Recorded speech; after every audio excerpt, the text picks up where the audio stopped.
Bueno, buenos días, buenas tardes, bienvenidos a una nueva emisión del Seminario Internacional Discursos y Poder en Entornos Polarizados. Bienvenidos para el día de hoy en esta sesión en donde nos va a acompañar la doctora Adriana Bolívar y que lleva con la conferencia El discurso disruptivo en la comunicación política, la descortesía ideológica. Antes de cederle la palabra, quisiera leer una semblanza, doctora, una semblanza de su trabajo y bueno, de su actividad profesional. La doctora Adriana Bolívar, denme un segundo, es como les comentaba, fundadora de la Asociación Latinoamericana de Estudios del Discurso. Es una académica y lingüista, analista venezolana que nació en Chile.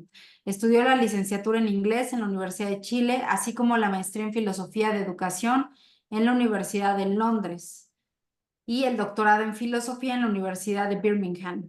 Su alma mater es la Universidad Central de Venezuela, de donde se encuentra actualmente jubilada. Adriana Bolívar desarrolló una posición teórica conocida como análisis interaccional del discurso, que aplica a análisis de textos, a la lectura y escritura y al análisis crítico del discurso.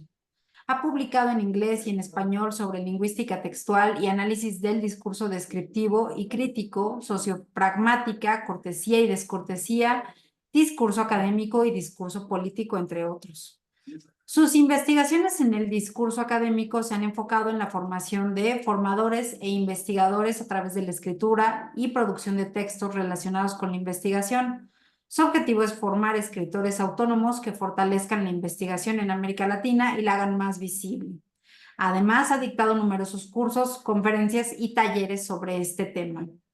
Sus investigaciones en el análisis crítico del discurso se han centrado fundamentalmente en el discurso político. Ha estudiado particularmente el cambio político en América Latina, observando la calidad del diálogo. Su objetivo es comparar las culturas políticas y llamar la atención sobre la forma en que se construyen discursivamente los populismos y los autoritarismos. Es fundadora de la Asociación Latinoamericana de Estudios del Discurso y editora principal de la Revista Latinoamericana de Estudios del Discurso. Dirige la Cátedra UNESCO de Lectura y Escritura, subsede Universidad Central de Venezuela desde 2005 y actualmente reside en México, donde se dedica a escribir y colaborar con la Universidad Autónoma de Querétaro y la Universidad de las Américas de Puebla. Muchísimas gracias, doctora. Es un honor contar con usted y les cedo los micrófonos. Voy a proyectar.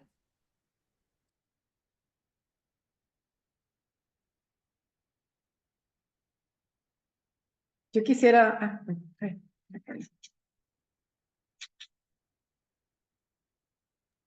Sí, doctora, la escuchamos. Sí, ¿no? Primero quería agradecer la invitación. Me siento muy honrada y muy feliz de estar con ustedes en este doctorado, en una compañía tan agradable y tan especial. Quisiera decir que efectivamente he estado trabajando el discurso político desde muchos años, pero la cátedra UNESCO ya no la dirijo, ¿no? Es decir, hay algunas cosas, unos detalles ahí. Pero sí sigo haciendo fundamentalmente discursos académicos, científicos y políticos. Es decir, no sé si van a proyectar ya o... Sí, doctora, un momento y con todo gusto compartimos pantalla. Okay.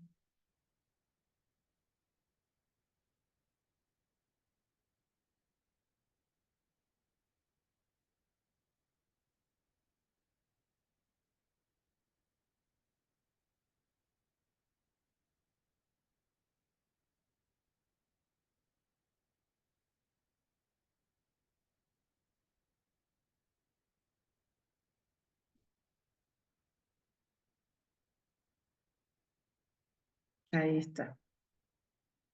Exactamente, sí. Este es... Okay. Entonces,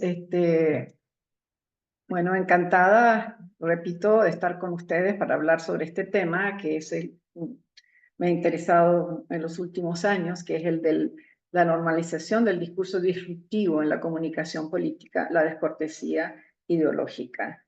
Creo que es un tema que me ha apasionado por muchos años y que vale la pena explorar en profundidad porque va en juego lo que es el diálogo democrático. Puede seguir a la siguiente. ¿Sí? Ok. En realidad de lo que vamos a hablar es de los cambios en la comunicación política, el discurso disruptivo, que es un tipo de discurso que corroe las democracias desde adentro.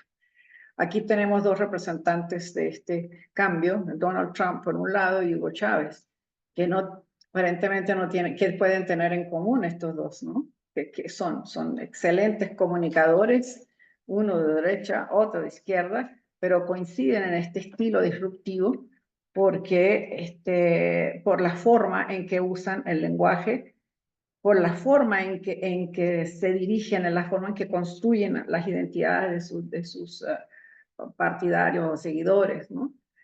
Son ambos muy diferentes, pero muy parecidos, tan parecidos que cuando Trump inscribió su candidatura a presidente en el año 2015, los periódicos en Estados Unidos se alarmaron y ponían, este es el caudillo norteamericano, ¿no? Y entonces hacían muchas comparaciones con Chávez por la forma del discurso. Obviamente el contenido es distinto, pero hay muchas formas. Chávez llegó, digamos, totalmente diferente. Donald Trump, un tycoon, un millonario, ¿verdad?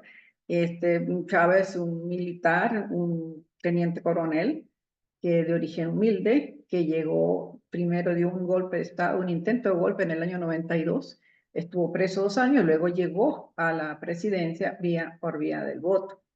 Así es que más diferentes no pueden ser. Sin embargo, si se estudia este discurso disruptivo, porque tienen características bastante similares, ¿no? Por la forma en que se dirigen a sus partidarios, por la forma en que construyen la identidad de sus partidarios, por la forma en que van construyendo este discurso, ¿no? Vamos a seguir a la siguiente.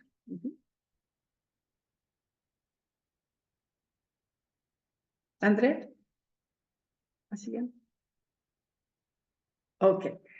Primero quisiera definir qué entiendo o qué se entiende por discurso disruptivo, que se ha estado trabajando desde hace ya tiempo.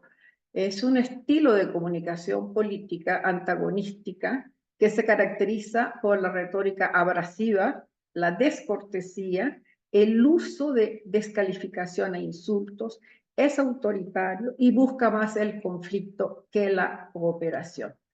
Ahí coincido con Elena Bloch y de la Torre en esta definición. Es un discurso que corroe la democracia desde adentro y que la debilita o destruye independientemente de la postura ideológica, sea derecha o sea izquierda. Siguiente. ¿Y dónde entra entonces la descortesía? La descortesía entra porque tiene fundamentalmente una función de control social y control político.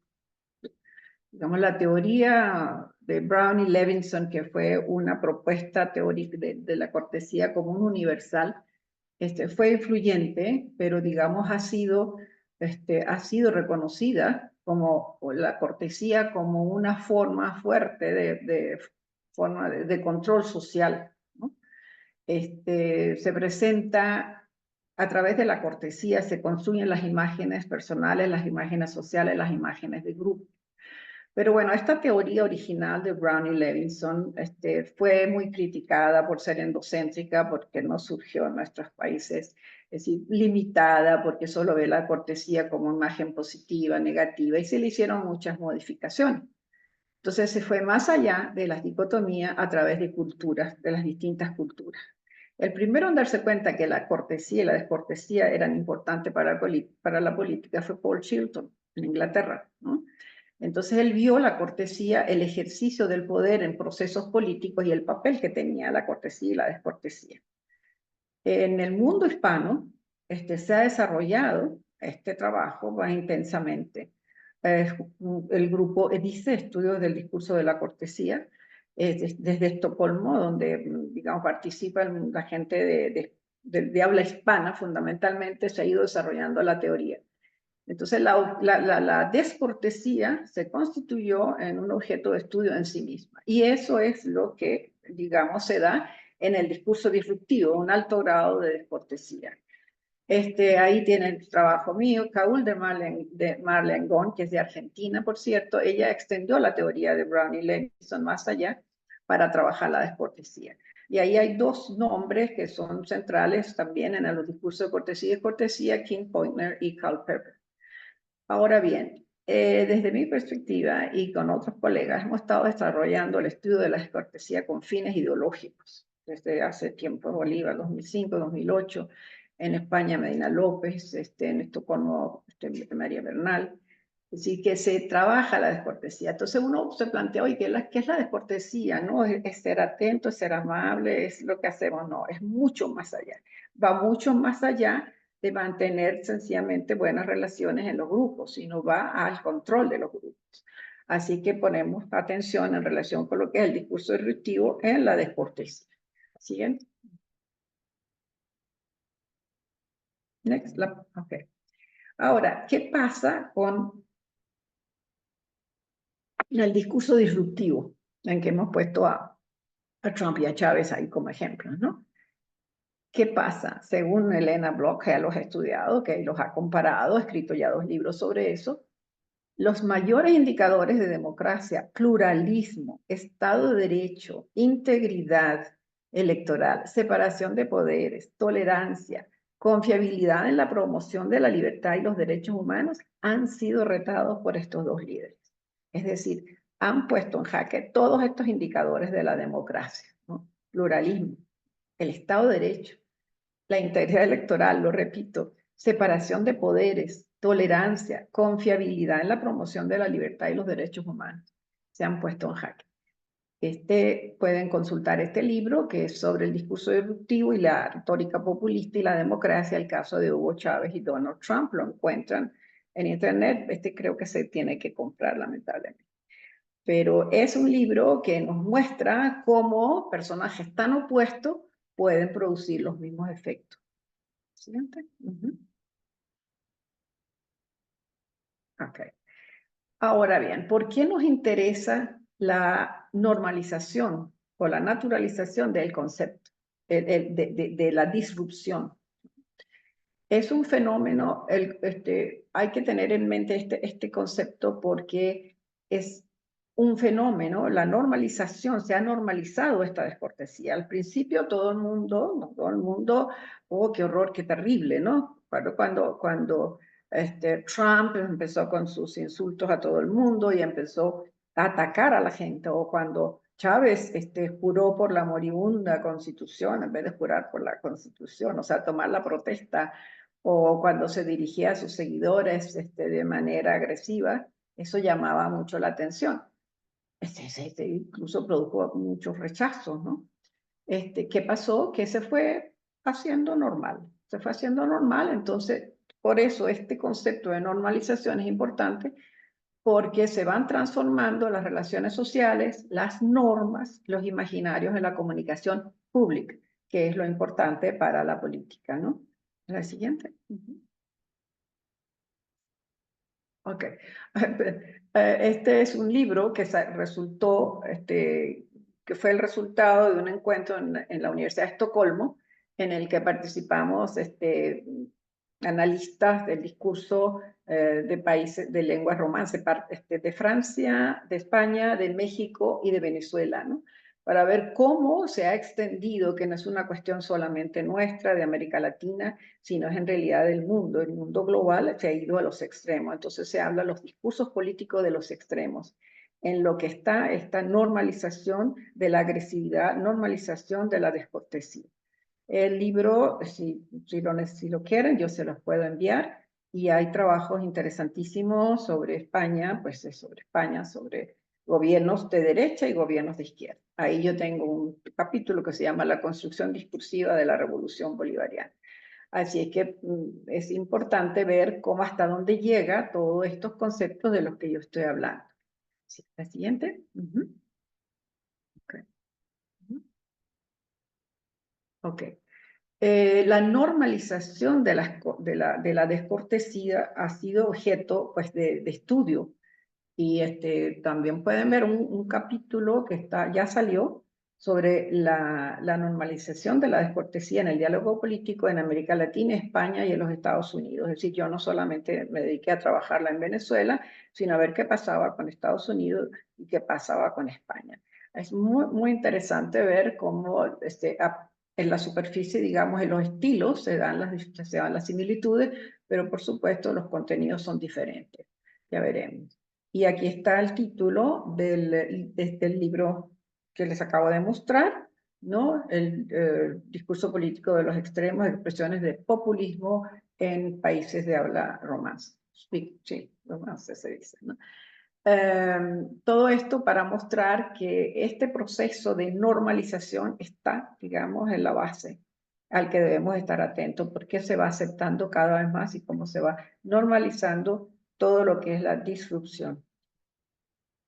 ¿La siguiente? Bueno, todo esto que está pasando en el lenguaje lo tenemos en un mundo en crisis, ¿no? En un mundo en crisis, y se habla de la policrisis. La crisis social, por ejemplo, el estallido social de Chile, en que la gente mostró su miedo, su rabia, ¿no? Entonces tenemos estallidos sociales. Esta foto la tomé de un periódico aquí en México, crisis social en México, queman hospital en Chiapas. Es decir, la gente tiene rabia, la gente está molesta. Entonces entramos en un mundo en que las emociones son fundamentales. La siguiente. Las crisis, ¿sí? Entonces uno se interesa por las crisis, qué está pasando en este mundo, ¿no? Y entramos a ver las policrisis. Esto lo bajé de internet sencillamente a ver cómo se estudian las policrisis en el mundo, qué está pasando, ¿no? Crisis de hambre, crisis climática, la guerra de Ucrania, el problema del gas, el problema de la inflación, los precios del petróleo, etcétera. Todo lo que significa, pero falta algo ahí falta algo, que es lo que viene ahora, es lo que viene aquí, la crisis mayor para mí. ¿Sí? Siguiente. Es la crisis de las democracias en tiempos de policrisis. Las democracias en el mundo están en crisis. Y por eso, ante la policrisis, uno de los retos más grandes que tenemos los lingüistas y las lingüistas analistas del discurso es contribuir a enfrentar la crisis de las democracias. Y con ello, la crisis del diálogo democrático en el que domina el conflicto y el autoritarismo sobre la cooperación y la unión. Ahí pensé en Freire, ¿no? Cooperación, diálogo, cooperación, no conflicto. Entonces, para nosotros como analistas, preservar el diálogo público significa preservar la política. O sea que la política está en riesgo, ¿no? Para los estudiosos de la política. Por lo tanto, debemos dar atención a este diálogo público. Siguiente. Ok. No, faltó una, ¿no? Sí. Ahora, ¿cómo? ¿Esa es la que tocaba? Sí. Bueno, entonces, ¿cómo abordamos la crisis del diálogo? Porque lo que tenemos es una crisis del diálogo, ¿no? Desarrollando conciencia crítica del lenguaje, ¿no? Nos movemos en ejes de cooperación y conflicto. Obviamente lo que queremos es cooperación, no conflicto permanente. Entonces debemos ver la responsabilidad de los líderes, enfocar nuestra atención en los líderes, en la responsabilidad que tienen todos los actores políticos, en la toma de conciencia discursiva, lo que hacemos con las palabras y los efectos que ellas tienen, estudiar el diálogo público, el diálogo institucional y la responsabilidad de los ciudadanos. Son como principios generales para poder abordar esta crisis que estamos sufriendo en el mundo, ¿no? Siguiente. Sí. Ahora, para estudiarlo tenemos que ver el diálogo político, ¿no? Yo soy lingüista, digamos, este diálogo político lo veo en primer lugar desde el lenguaje, ahí donde está arriba lo verde, ¿no? Pero es fundamental ir más allá, más allá de la gramática, más allá de eso, ir a un nivel mayor, al análisis de la conversación. Hay que tener en cuenta la conversación, porque esa es la conversación donde tomamos turnos para hablar, donde desempeñamos roles, donde luchamos por mantener ciertos tópicos, ¿verdad? O manejar ciertos principios. Es importantísimo y eso es para mí es fundamental tanto en el discurso hablado como en el escrito. Luego está la sociopragmática y más que nada la sociopragmática cultural. No son solo los actos de habla, sino fundamentalmente cómo construimos nuestras imágenes sociales en las distintas culturas. Porque al estudiar el discurso político no podemos generalizar, sino verlo en cada cultura es diferente. Luego, al diálogo, lo podemos ver, el diálogo micro, así que está pasando cuando hablan dos políticos o cuando habla un político al público, pero sobre todo el diálogo macro, desde la perspectiva histórica, qué está pasando, cómo va cambiando el discurso en un periodo, ¿no? Y cómo va cambiando el diálogo en un periodo. Entonces, tenemos que ver la perspectiva, digamos, diacrónica, es la historia, cómo va cambiando el diálogo, cómo va cambiando esta disrupción, y luego la perspectiva sincrónica, ¿no? Es decir, el foco en los géneros, ¿no? Entonces tenemos que, yo por lo menos veo el discurso político de esa forma, de siempre en un punto X, en este momento, por ejemplo, pero sin perder de vista la historia, sin perder de vista cómo llegamos al momento donde estamos y qué puede pasar en lo que viene. Sí. Siguiente. Ok. Aquí me voy a detener un poco porque ya es el aspecto metodológico para estudiar el discurso político en niveles y unidades de análisis que manejo yo, ¿no? Para estudiar el cambio político, que he manejado para estudiar sobre todo el cambio político venezolano. La primera columna aquí a la izquierda es el foco en el lenguaje, ¿no? La del centro va al foco en los textos y la tercera en el discurso como práctica social. Ahora, ¿qué significa esto? ¿Qué significa el foco en el lenguaje? O sea, muchos analistas políticos no son lingüistas, pero creo yo que deben asesorarse con los lingüistas. ¿Por qué? Porque aquí usamos categorías de la lingüística que nos van a dar los datos, nos van a dar la base para defender nuestros argumentos en los distintos niveles. La morfología, que son las palabras más chiquititas. Imagínense, yo digo es grande una palabra y digo grandísimo. Hay un morfema ahí que está pegado de esa y está intensificando. Entonces yo puedo intensificar o minimizar con esas partículas chiquitas. O la sintaxis y las oraciones, ¿no? Afirmativas, interrogativas, imperativas, qué tipo domina, ¿no? ¿Qué modos dominan? La semántica que tiene que ver con las proposiciones, con los contenidos. La pragmática con los actos de habla, con los actos de habla. Y la pragmática sociocultural que va más allá de trabajar con actos de habla, que va a la construcción de imágenes a través de diferentes recursos y estrategias de construcción de imagen en contexto, en interacciones, en relaciones personales e interpersonales.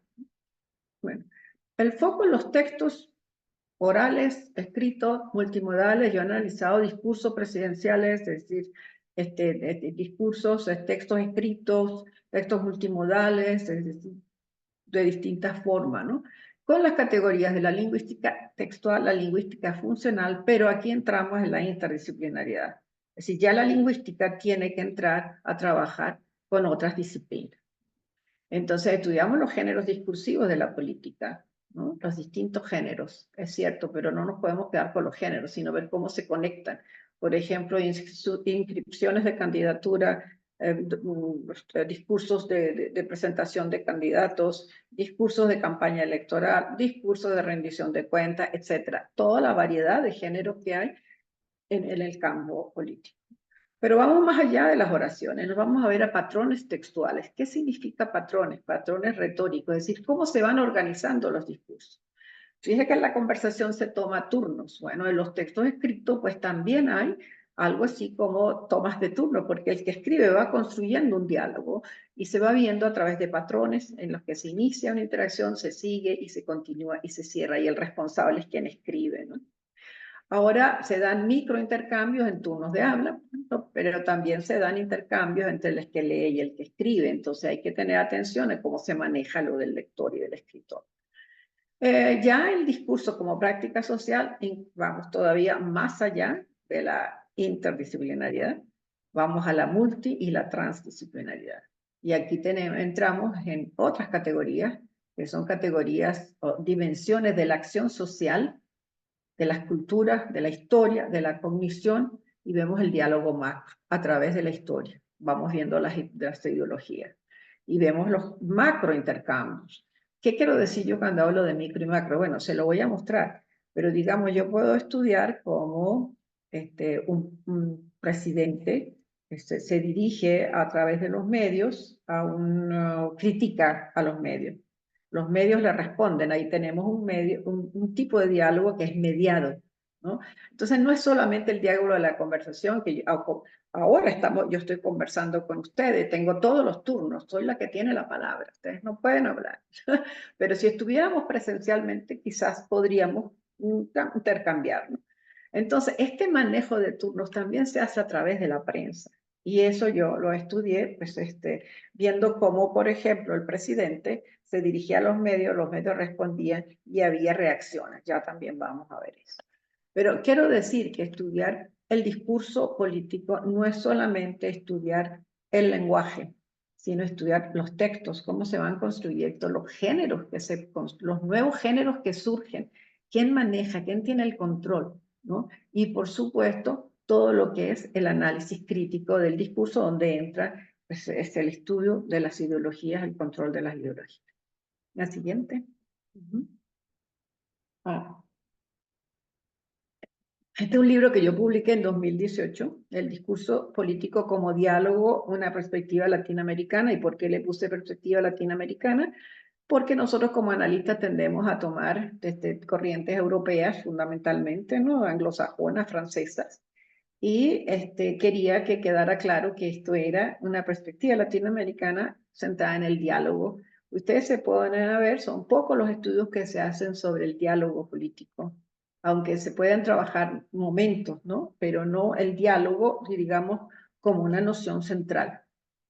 En este libro, yo estudié, digamos, la política venezolana, viendo primero la época del periodo democrático, cuando dos partidos solamente tomaban turnos en el poder, ¿no?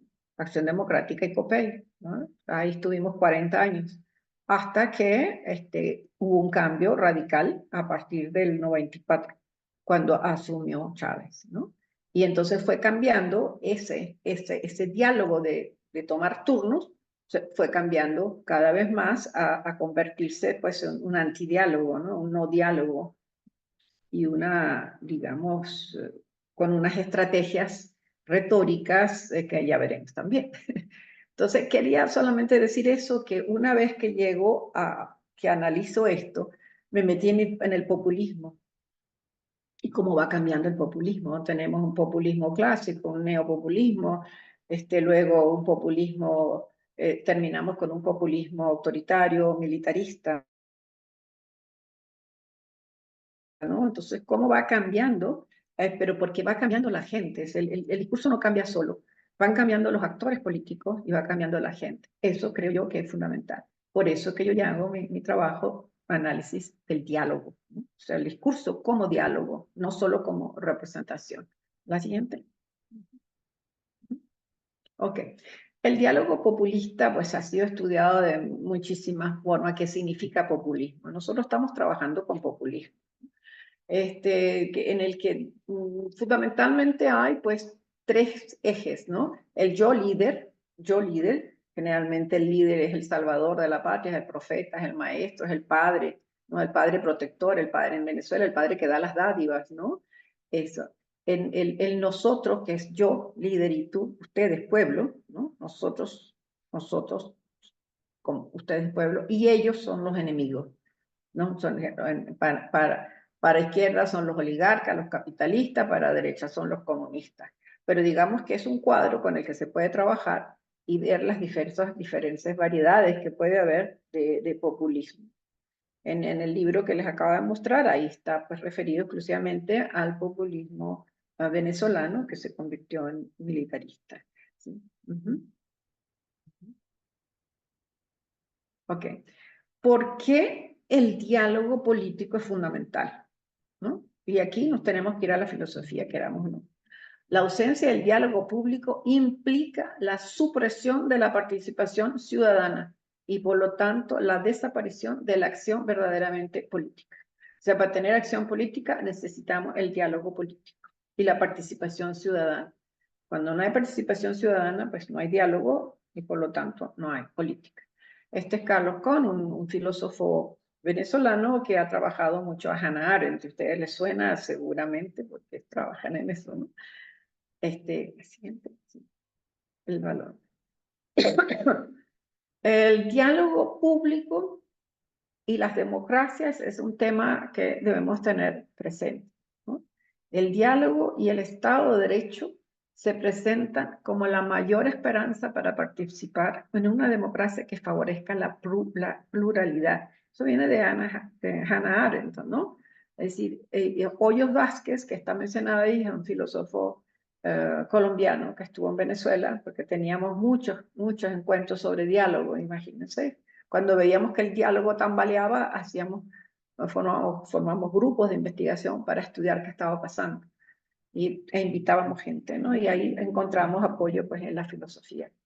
Entonces el problema se concentra en la preservación del diálogo público y de la acción verdaderamente política. Creo que debemos despertar conciencia de lo que es la política para participar en política. Siguiente. Okay. Ahora, ¿cómo se va? Vamos a volver a la normalización en acción. ¿Cómo se va normalizando el discurso disruptivo? Esta es una traducción que hice del inglés, pero vamos a ver si salió bien. ¿Cómo se da la normalización? Son estrategias simultáneas o continuadas que introducen o perpetúan en el discurso público patrones para representar actores sociales, procesos y problemas. ¿No? ¿Cómo se va representando los procesos? Por ejemplo, con las metáforas cognitivas, ¿no? Digamos, si comparamos a Trump con Chávez, pues Chávez era El Salvador, el que iba a continuar en la encarnación de Bolívar, ¿no? El salvador de la patria. En cambio, Trump es el hombre que viene a salvar, a curar, el healer, no sé, sí, a curar, ¿no? A reparar los daños hechos a la democracia, ¿no? Y se van representando los procesos de distintas formas. Por supuesto, en la cultura venezolana se recurría a Bolívar y todo el pasado, la alternancia en el poder, por supuesto la renta petrolera, etcétera, etcétera, una cultura diferente, ¿no? Ahora, estas estrategias se inician y recontextualizan como parte integrante de la acción social, política y económica, y pueden ser definidas como normalizarlas y cómo hacer para que se normalice un determinado discurso, por supuesto a través de la repetición, a través de programas especiales, ¿no? Digamos, Chávez tenía un programa que se llamaba Aló Presidente, que era todos los domingos, por muchas horas, podía durar 7 horas y se hacía desde distintas locaciones en el país. Podría ser incluso fuera del país, se transmitía religiosamente todos los domingos.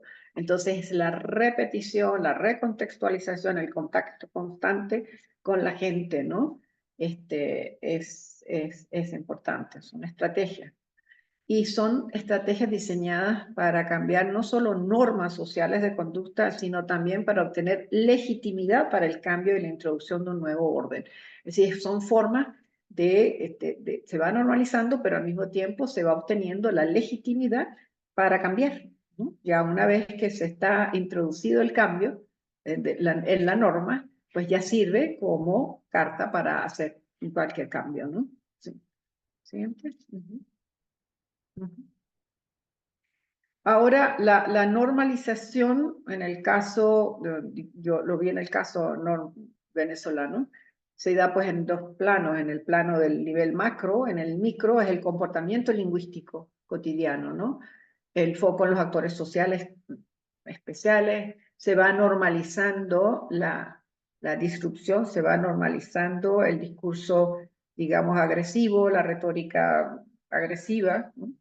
Y se dan patrones de interacción que se repiten.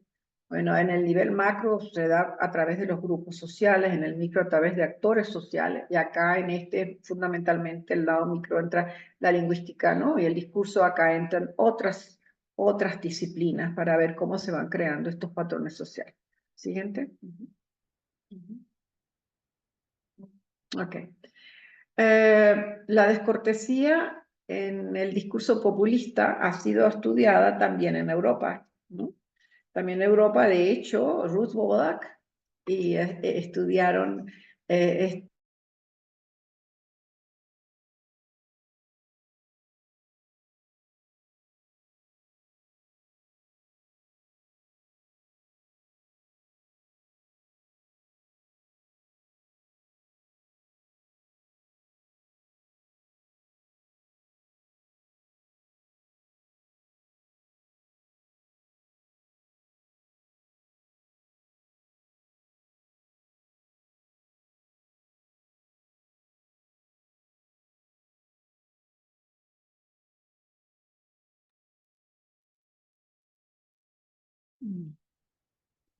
Me parece que tenemos problemas con el audio de nuestra ponente. Estamos a la espera si se acaba de salir de la transmisión. Entonces estamos a la espera de que se reincorpore a la grabación, a nuestra transmisión de Facebook. En el Centro de Estudios en Ciencias de la Comunicación. Ha sido hasta el momento una exposición bastante puntual, teóricamente hablando, y el tema de la descortesía en entornos políticos. No sé, doctor Suaste, si usted quisiera tomar la palabra, o bueno, yo creo que podemos esperar ahorita unos minutos para ver si la doctora se puede reincorporar a la sesión. También comentarle a nuestra audiencia que estamos colocando en el SEC, en el Centro de Estudios de Ciencias de la Comunicación, en el Facebook, la liga para que ustedes puedan registrar su asistencia. No olviden que se otorgarán constancias con el 80% del registro de asistencias, ¿no?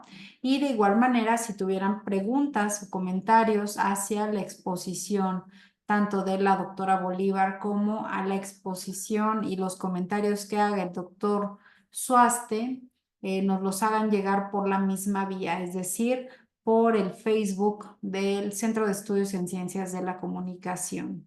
Entonces, pues estamos aquí viendo, tuvo problemas de conexión nuestra ponente, y a ver si logramos recuperarla, es decir, si se logra conectar o si es un problema ya más, o sea, de mayor importancia. Ya se está conectando. Entonces, en lo que recupera ella el hilo conductor con el cual nos estaba exponiendo sobre la descortesía y el caso muy particular de Venezuela, pues aquí seguimos.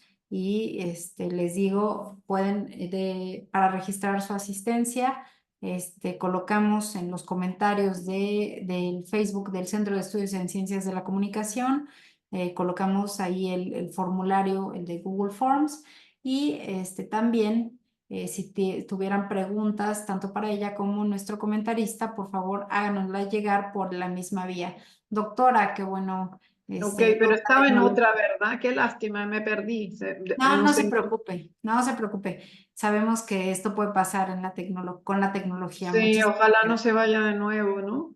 Ay, No se preocupe, aquí estamos. yo no sé si estaba en esta diapositiva o la anterior. No le cambiamos cuando Bueno, pero se perdió la transmisión. Entonces, esta era la diapositiva en la que estaba usted explicando. ok, perfecto, ¿no? Entonces, la descortesía, digamos, viene siendo en la política, pues, un acto intencional.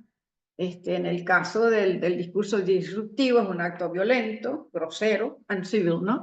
De jefes de Estado o líderes políticos y parte de un proceso de cambio los discursos populistas diseñados o planificados intencionalmente, ¿no? En la interacción, la descortesía de los líderes puede ser sancionada por un lado o celebrada por el otro, y así se alimenta la confrontación.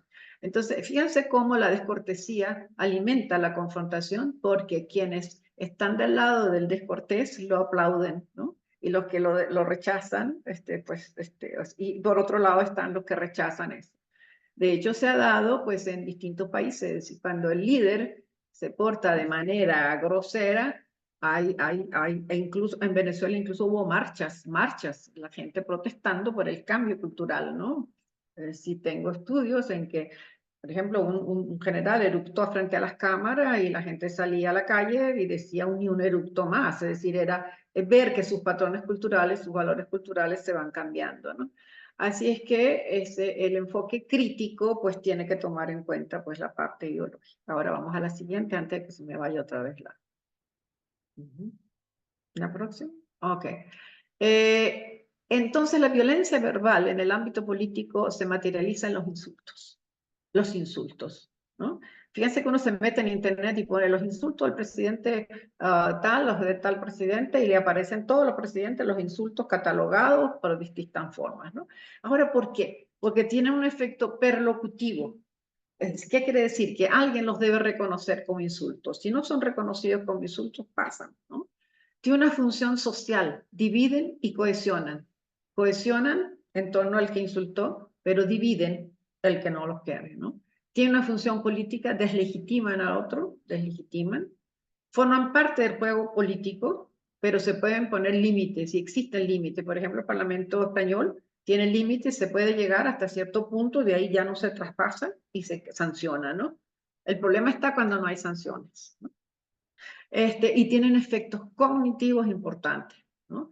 Que se afectan los procesos de conceptualización y construcción de los significados, porque se va construyendo un mundo en que las personas se estigmatizan y se van conociendo de esa forma, que las desvaloriza, ¿no? Que les quita su valor, su identidad y su valor como persona.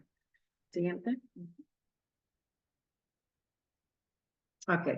Los insultos están registrados. Aquí tenemos, por ejemplo, algunas de las fuentes donde encuentran todos los de Trump y todos los de Chávez. Carroll, que es el primero que sacó insulto fue el 2016, y dice, insulta, provoca, repite. Esa es la técnica, ¿no? Insulta, provoca, repite. How Donald Trump became America's Hugo Chávez. Cómo Donald Trump se convirtió en el Hugo Chávez de América, ¿no? Y aquí tienes todo un estudio sobre este uso del lenguaje, pues que divide, ¿no? Harris, otro trabajo interesante. O también hablando de Trump como el American Hugo Chávez, ¿no? En la comparación entre Trump y los populistas latinoamericanos. Bueno, Lee Quilly, estos son clasificados ya los insultos. Se puede hacer hasta un doctorado sobre todo esto, creo yo, porque están todas las personas a quienes Trump ha insultado por orden alfabético o también por el cargo, los nacionales y los internacionales, ¿no? Toda la lista aparece ahí, ya ahora está actualizada. Los insultos de Chávez se encuentran también en distintas páginas, ¿no? Y se puede trabajar con ellos para ver, y se va viendo cómo el uso de este lenguaje está diseñado de alguna forma, se tiene objetivo. No es que sean mal educados o groseros de por sí, no se trata de eso. Es una estrategia política para ir minando al adversario. Bueno, entonces uno puede ver, ¿no? Por ejemplo, insultos dirigidos a determinados grupos sociales, a los medios, a la iglesia, ¿no? A las universidades, al ejército, etcétera. Están muy bien organizados estos discursos, ¿no? ¿La siguiente? ¿Sí? ¿La próxima? Ok. Hay estrategias de normalización. ¿Cómo se normaliza este discurso disruptivo, ¿no? Hay estrategias de normalización de la izquierda que son en muchos casos aplicables a la derecha. Por ejemplo, se violan intencionalmente máximas conversacionales. no se siguen las reglas de interacción en los debates, no se deja hablar a otros, se interrumpe, se impone el tópico, se muestra falta de respeto a otros. Entonces violan todas las máximas. Falta intencional de cortesía cuando es obligatoria. Por ejemplo, un caso, se muere el hijo de un adversario, pues no le das el pésame, ¿no? No vas al velorio, nada de eso. Retas las críticas de ser descortés con acusaciones cuando le dicen es que hay reclamos, entonces responden, no, ellos son los que en realidad infringen la ley, ellos son los que, entonces se devuelve el insulto, ¿no? Se legitima la conducta violenta y descortés de amigos y seguidores. Los amigos, aunque hagan lo que hagan, siempre son perdonados, ¿no? Aunque infrinjan, digamos, el código de conducta o de interacción, ¿no?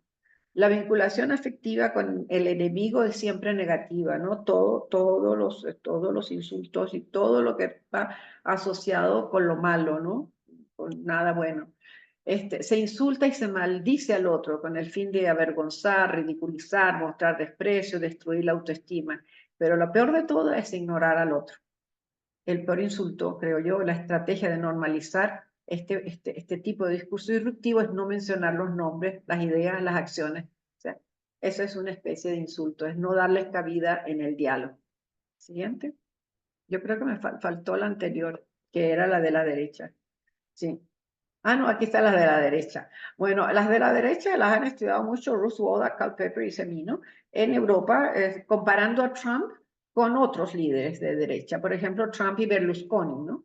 Entonces, ¿qué hacen estos los dos líderes para normalizar este discurso, ¿no? Muestran autenticidad en la violación de convenciones. Las violan, pero lo hacen de la manera más auténtica como natural, no dicen nada, ¿no? Rechazan diálogos racionales que tenga que ver con contenidos. Si le dicen, vamos a hablar del problema tal, ah, no, yo no puedo hablar de eso porque ese es un tema que solo otro trabaja en fulano y tal. Si rechazar, entrar en el diálogo, ¿no? Se retan principios democráticos ya constituidos, la libertad de prensa, por ejemplo, o el dar datos, ¿no? Usar la identificación, o sea, identificarse con el partido, pero ofender a las élites, por ejemplo. Usar distractores, eso es lo más seguro, el escándalo, la provocación, eso en la derecha, pero también se da en la izquierda, ¿no?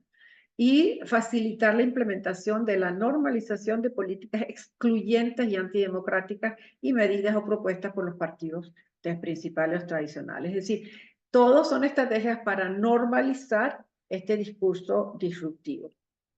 ¿La siguiente? Ok. Ok. ¿A qué lleva todo esto? Al menos en el caso de Venezuela. Lleva a una desestabilización emocional, porque el insulto desestabiliza, ¿no? Entonces se va profundizando el antidiálogo, la descortesía y los insultos en el caso de Chávez. Un estudio nada más del Concorpus, todo esto es Concorpus, sobre las emociones, cómo se fueron desarrollando, visto tanto de la psicología como desde la lingüística y del discurso, mostró que en el año 99, cuando estaba recién llegado Chávez, había asombro y expectativas ante su acción que rompía, digamos que se alejaba de la Constitución.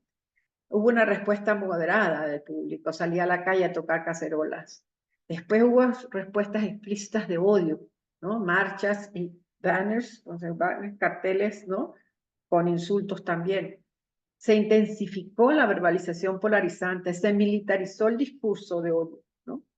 Y el cambio político se iba dando paralelamente con este cambio en las emociones. Eso es muy interesante porque se da una desinstitucionalización gradual, ¿no? Se van debilitando las instituciones, se van perdiendo las instituciones, se establece un discurso puramente confrontacional, no hay diálogo, hay polarización y hay control, hay dominación, hay represión, hay control por miedo, terror, hay control por hambre, y hay control por cansancio emocional. O sea, la gente se cansa, ¿no? ¿Sí? ¿El siguiente? Las estrategias desestabilizadoras contabilizadas o estudiadas en Venezuela se dieron por las siguientes etapas. Todo esto es estudiando, como le digo, datos, no es solamente observación. recogiendo noticias de la prensa, estudiando discursos, estudiando respuestas a los discursos, etcétera, estudiando noticias, etcétera. Primero, de manera intencional era provocar irritación en la gente. Irritarse porque se violan normas culturales y normas políticas. Al irrespetar la Constitución, pues se crea irritación, molestia, se violan normas culturales de comportamiento, sencillamente, pues la gente no le gusta. Se causa enojo en actores sociales muy definidos. Por ejemplo, a los medios se les hace que se enojen, a la iglesia, al menos este caso fue el caso de Venezuela, los obispos se enojaban, ¿no? Se hace enojar a los empresarios, se hace enojar a la sociedad civil, se usa la rabia, ¿no? Se muestra rabia y se insulta directamente a los enemigos y se provoca la rabia también. Se usa la humillación, se expone al escarnio público a los contrincantes, se muestra desprecio, hay burla. Y por último, miedo, la represión, los colectivos bolivarianos y el terror. ¿Qué viene después?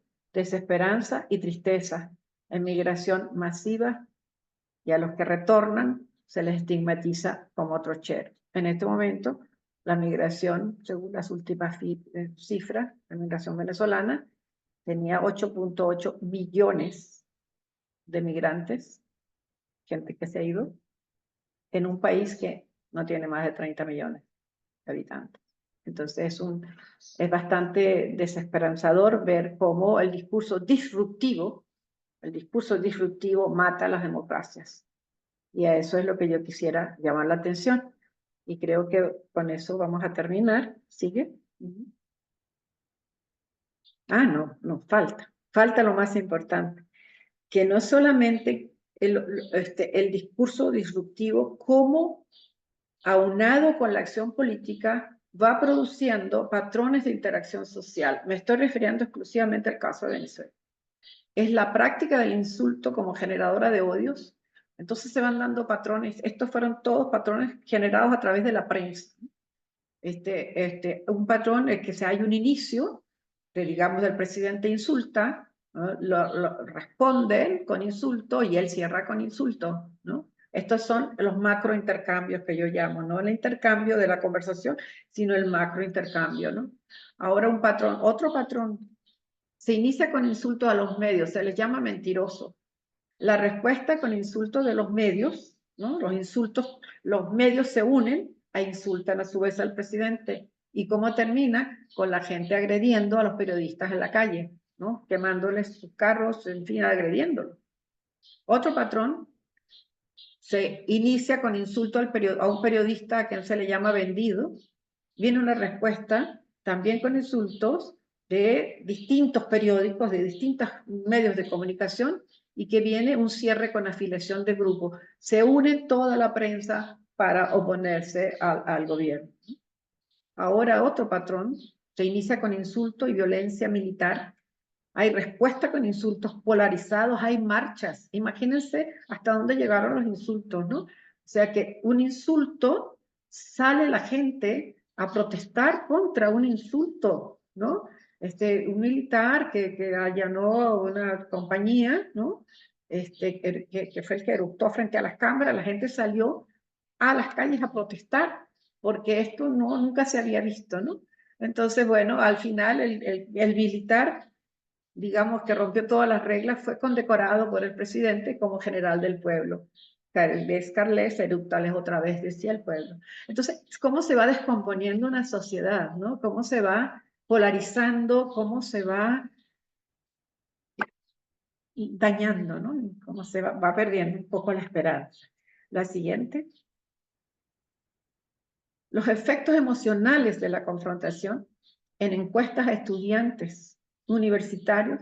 Esto fue ya un trabajo más así, hacia como tomando en cuenta pues ciencias sociales, los métodos de las ciencias sociales con entrevistas. ¿Qué observamos? ¿Qué se les preguntaba nada más? ¿Cuáles son los insultos que usted más recuerda del gobierno a la oposición y de la oposición al gobierno? Y nos dieron una gran lista, ¿no? ¿Qué resultado tuvimos? Que se intensificó el racismo, se intensificó el clasismo y se intensificó el sexismo lo que supuestamente era objeto de lucha, de acabar con eso, pues se intensificó. Se intensificó el odio, la autoestima de las personas se debilitó, aumentó el miedo y la desesperanza, y quedó el sufrimiento, la supervivencia, ¿no? Lo que existe es sobrevivir, digamos, tratar de mantener una vida digna. ¿Siguiente? Bueno, llegamos a unas conclusiones. Creo que una partecita me la perdí por ahí, pero bueno, no importa. Conclusión. ¿Qué es a lo que yo quiero llamar la atención? ¿No? A que por encima de las diferencias entre derecha e izquierda, existen estilos de acción política que corroen las democracias desde adentro, desde la democracia. Segundo punto, la preservación del diálogo público respetuoso es vital para el cambio social y político en democracia. Tenemos que exigir respeto a los ciudadanos. Los líderes tienen la responsabilidad de revitalizar el diálogo en los espacios públicos. La política se hace en espacios públicos y todos tenemos derecho a participar, todo el mundo. Los ciudadanos debemos estar atentos a la calidad del diálogo democrático en América Latina y en el mundo. El diálogo es la única esperanza para la supervivencia humana, como decía Hoyos Vázquez, mi filósofo colombiano preferido. Y con eso cierro y les muestro las referencias. Aquí están todas las referencias, hay varias páginas en las que ustedes pueden ver todo lo que yo he dicho está apoyado en investigación. La anterior, por ejemplo, en la primera, okay, ahí Bolívar, aquí Acosta es psicóloga y ha estudiado el sufrimiento psicosocial, ¿no? Venezuela y la revolución. Bueno, Arendt es mi filósofa preferida, ¿no? Arendt, con todo lo de Arendt. Bakhtin, que ha trabajado el problema de los géneros discursivos y diálogo, pero resulta que Bakhtin y Voloshinov trabajaron el diálogo representado, ¿no? No el diálogo real. Yo trabajo con el diálogo real, con los actores involucrados, no con lo como yo veo el diálogo en los textos, sino el diálogo en el que hay respuesta. Entonces, es fundamental en el discurso ver iniciaciones y respuestas, no solamente como yo lo represento, ¿no? Bueno, el trabajo de Bernal, María Bernal, por ejemplo, Ideología y configuración de Cortés en la imagen de Pablo Iglesias y otros políticos. El libro que sacamos en Estocolmo sobre la política de los extremos. Mi trabajo desde hace tiempo sobre violencia verbal, violencia física y polarización a través de los medios. Y seguimos con la siguiente. ¿Hay tiempo? La siguiente. Este libro de Bolívar y Con, El discurso político venezolano, fue el primer trabajo que hicimos desde una perspectiva multidisciplinar en la Facultad de Humanidades y Educación, en el que nos unimos psicólogos, filósofos, historiadores, comunicadores sociales para estudiar el momento político de la coyuntura. Entonces es un libro de coyuntura. Este libro, este otro artículo mío, el diálogo en la dinámica de la práctica política, es cómo se va dando el diálogo micro al macro. Todo eso está explicado.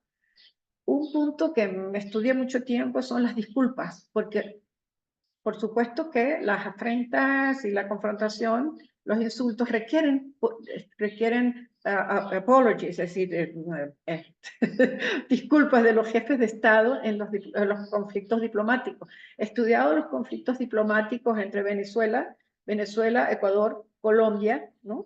Para ver cómo cuando se disculpan los líderes democráticos usan el cinismo, porque no hay disculpa, efectivamente, no la hay. Se evade la disculpa. Entonces nos movemos entre lo que se llama la sinceridad y el cinismo, ¿no? Desde el punto de vista pragmático, ¿no? Además, el libro mío, el del 2018, el discurso político como diálogo, es para dar esa mirada, un macro, de lo que significó para Venezuela el cambio político. Y bueno, y luego aquí en el 2019, cómo se construye discursivamente el populismo autoritario, ¿no? Cómo se construye con la palabra, que llevan a acciones, ¿no? Que llevan a acción. Al siguiente. Aquí. Bueno, aquí está el libro este. El caso de las emociones en la dinámica del cambio político, por ejemplo, he estudiado las emociones en los estallidos sociales de Chile y de Venezuela y lo demás, sí, Chile, sobre todo Chile, Venezuela. Y cómo está también ahí el problema de la descortesía, cómo está el odio, cómo está todo lo que tiene que ver con disrupción, ¿no? Con una chica mexicana estudiamos la descortesía de Donald Trump hacia los migrantes mexicanos y la respuesta de la jornada en sus editoriales. Entonces, se puede estudiar el diálogo no solamente así entre personas, sino el diálogo a través de un periódico. Entonces, ¿cómo se posiciona la jornada como actor político ante, digamos, Trump, ¿no? Como actor político. Este libro sí hay que leerlo, que es El discurso disruptivo, el de Bloch, Helena Bloch, La retórica populista y la democracia, el caso de Hugo Chávez y Donald Trump, los dos. ¿Por qué? Porque son estilos que se extienden independientemente de los contenidos y son estilos que dañan el diálogo, sea de derecha o de izquierda. No hay diálogo, por lo tanto, no hay política. ¿No? El siguiente.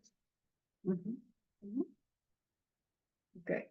Aquí, bueno, todos los trabajos que he hecho yo sobre descortesía que también están, que les pueden servir. Y hay uno especial sobre México de 2008 que se llama Cachorro del Imperio versus Cachorro de Fidel. No sé si recuerdan cuando Fox insultó, cuando Chávez insultó al presidente Fox de México y lo llamó Cachorro del Imperio. Y Fox le respondió desde aquí, Cachorro de Fidel. Yo estaba por pura casualidad en México en ese momento y me compré todos los periódicos donde salió la noticia. Entonces me los llevé para Venezuela y allá bueno, los transcribí, los trabajé y salió ese artículo, ¿no? Bueno, aquí tienen algunos trabajos que son, digamos, obligados, Brown y Levinson, o el Chilton, Politicians and Politics, ¿no? En Venezuela, trabajos como de Chumaiceiro y Álvarez, La vuelta a la patria como estigma, discriminación hacia el venezolano retornado. Y bueno, Hoyos Vázquez, el filósofo que siempre recomiendo, que está en un libro que publicamos con Franca Ehrlich sobre el diálogo, reflexiones, estudios. Porque nosotros, ¿qué hacíamos estudiando la situación venezolana? Buscábamos refugio en el estudio, trabajar, ¿no? Es decir, buscar explicación a esto, a un país que tuvo 40 años de democracia, ¿no? 40 años de democracia y de pronto se transformó en otro país, ¿no? Bueno, la siguiente creo que ya no hay más, ¿o sí? ¿Todavía hay? Les puse bastante bibliografía. Ili, por ejemplo, trabaja el discurso parlamentario, ¿no? Los insultos como forma de confrontación ideológica, ¿no? Aquí está Carlos Kohn con su diálogo y la participación en la línea de Hannah Arendt. Marisa Montero desde la psicología, retórica amenazante y crisis de gobernabilidad en Venezuela. Bueno, luego ya todo el trabajo sobre disculpas, cortesía ideológica, restauración de la imagen, etc. Los trabajos de Boda, que Karl Popper, ¿no? Y el último, creo que fue la fuente del diagrama que mostré sobre policrisis. Yo creo que ahí terminamos, ¿eh? No sé si me pasé de la hora o si hablé poco. No, no, no, perfecto, doctora, muchísimas ¿Sí? gracias. Pues Ha no sé. sido una exposición bastante nutrida y efectivamente, como usted comenta, todos los referentes teóricos que de esto, de la descortesía política y cómo hay un proceso de erosión democrática a partir del discurso. Le voy a dar la palabra a nuestro comentarista el día de hoy, el doctor Eric Suaste, pero antes, doctor, voy a leer, perdón, su semblanza. El doctor Eric Suaste Molina es licenciado en Ciencias de la Comunicación por la UNAM, maestro en Comunicación y Cultura y doctor en Ciencias Políticas y Sociales del posgrado en Ciencias Políticas y Sociales de la UNAM. Previo a los estudios de posgrado, el doctor Suaste desarrolló proyectos en el periodismo audiovisual, el entretenimiento y relaciones públicas, así como en monitoreo e investigación en redes. Es analista en la Asociación para la Acreditación y Certificación en Ciencias Sociales, Accesiso, y es miembro de la Asociación Nacional de Teoría y Análisis Cinematográfico.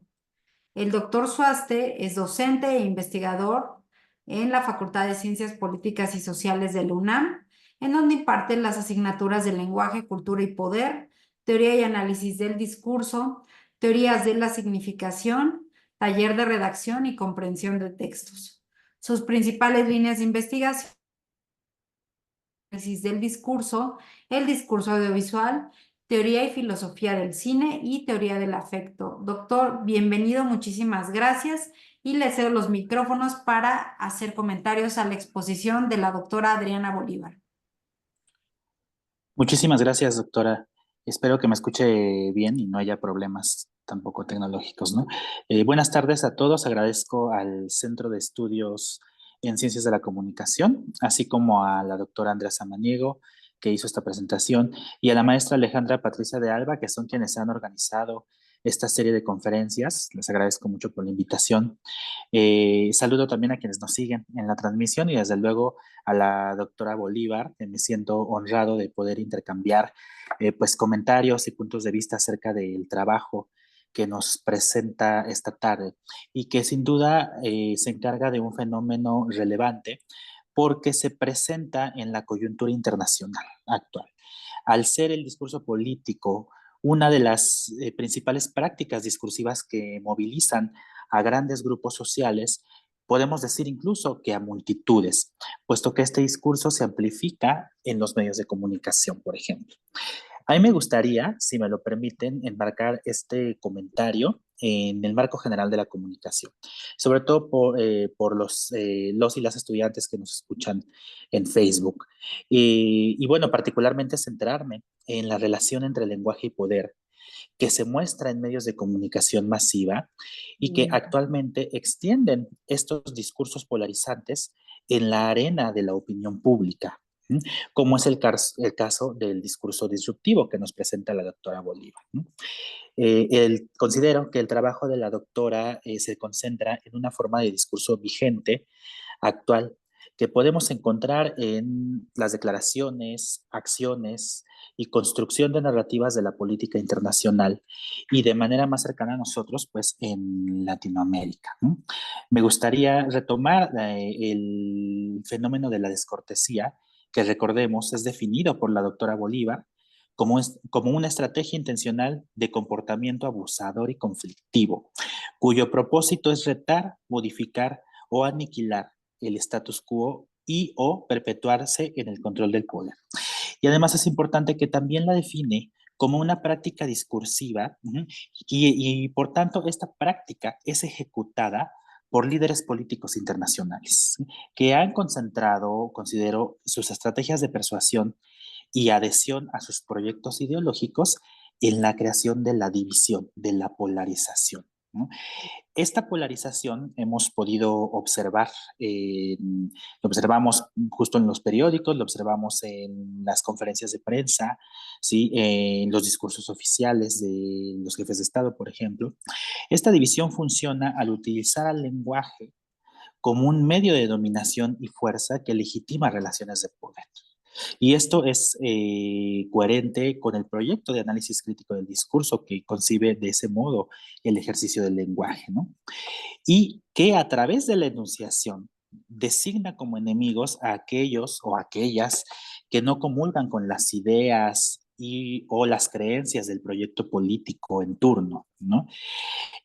La doctora Bolívar, como pudimos escuchar, se concentra en dos manifestaciones que son muy cercanas a nosotros, el discurso de Donald Trump y el de Hugo Chávez, ¿no? Y el análisis que nos presenta, que nos ha presentado hoy, al menos lo considero de gran interés porque nos permite explicar los mecanismos de la confrontación política e identificar las estrategias de descortesía que emplean estas figuras políticas para descalificar a sus oponentes y a los seguidores de sus oponentes, ¿no? Personalmente lo encuentro importante este estudio porque nos conduce, en primer lugar, a plantear la existencia de más acciones que se pueden hacer con el lenguaje. De modo que observo, a menos que la doctora opine distinto, desde luego, que la descortesía en el discurso disruptivo es una ilocución y es una forma performativa del lenguaje que se materializa en la enunciación. Por ejemplo, en los actos de habla de los líderes políticos, ¿no? Y que por tanto tienen efectos en la mentalidad y en las acciones de la ciudadanía, ¿no? Entonces, hasta allí se extiende el poder del lenguaje, ¿no? Cuando escuchaba a la doctora Bolívar encontré esa relación entre acción y enunciación, pero sobre todo también una posibilidad de extender el análisis, digamos, tanto gramatical como semántico y pragmático hacia más formas de acción. Ustedes recordarán, por ejemplo, a Austin y Serra, ¿no? Populares por su teoría de los actos de habla, ¿no? Quienes decían que los enunciados ilocutivos hallan su fuerza en la acción, ¿ah? Que gramaticalmente está en los verbos que se emplean, ¿no? En los enunciados, ¿no? Así pues, ellos enumeraban una serie de acciones que se hacían al hablar, como ordenar, insultar, amenazar o prometer, ¿no? Eran parte de estas acciones. Pero considero que con el trabajo de la doctora Bolívar tenemos la posibilidad de plantear otro espectro de verbos, ajá, y con ello entender más acciones que se hacen al hablar. ¿No? Esto creo que es visible en las formas de descortesía que ella identifica. Recordemos en este punto que ella nos invita a pensar al discurso disruptivo como un estilo de comunicación política antagonística, ¿no? Que se caracteriza, dice ella, por la retórica abrasiva, la descalificación, el insulto y el ataque a las diferencias que podemos decir pueden ser de raza, de género, profesión, de clase y diferencias ideológicas, entre otras, ¿no? Entonces, por ejemplo, al identificar la grosería como forma de descortesía, lo que se hace es que podemos analizar cómo se disminuyen las capacidades intelectuales, las capacidades retóricas, políticas e incluso emotivas del interlocutor, ¿no? En este caso, del representante de la oposición política, ¿no? Con esto en mente, creo que el estudio de la doctora Bolívar permite plantear para los y las analistas del discurso un cuestionamiento acerca de qué estamos haciendo actualmente con el lenguaje. Y esto apelando, por supuesto, a la función performativa del lenguaje. Sabemos que con el lenguaje construimos mundo. En una introducción a su libro de análisis del discurso, ¿Por qué y para qué?, que creo deberíamos conocer todos y todas las que nos dedicamos al discurso, la doctora Bolívar nos lo explica, ¿no? Que el eje central debe ser el lenguaje porque nos permite construir los significados con los que representamos y entendemos al mundo, y debe ser concebido como una práctica social que nos permite construir realidades. Y bueno, tomando esto en cuenta y además también tomando en cuenta la exposición que acabamos de escuchar, la investigación de la doctora puede conducir a preguntarnos qué cosas malas hacemos con las palabras.